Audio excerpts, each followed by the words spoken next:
ఒక అందమైన పల్లి. ఆ పల్లి నుంచి బతుకుదెరువు కోసము టౌన్కి వెళ్ళారు. సంక్రాంతి పండగ వచ్చింది కదా, ఈ పనులని పనులు చేసుకోవాల్సిందే కదా కష్టపడుకొని. పండగలు అనేటివి ఏం గుర్తుంటాయి టౌన్లో, సిటీలో. అప్పుడు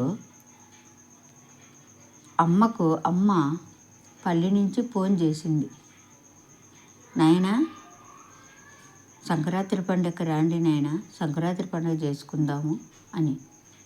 అమ్మ, పండగ అనేదే మర్చిపోయినామమ్మా, ఎంతసేపు ఉరుకులు పరుగులు తప్ప మా పనులు అన్నాడు ఆ కొడుకు.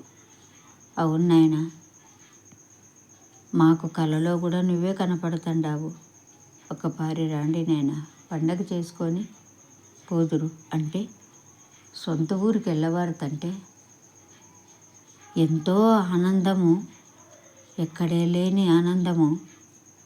తల్లిని చూద్దాము, సొంత ఊరిని చూద్దాము, మన ఊరిలో జరిగే ఆనందాలు చూద్దాము అని ఎంతో ఆప్యాయతగా, అనురాగంగా పరువు తీసి వచ్చినారు ఆ ఊరికి.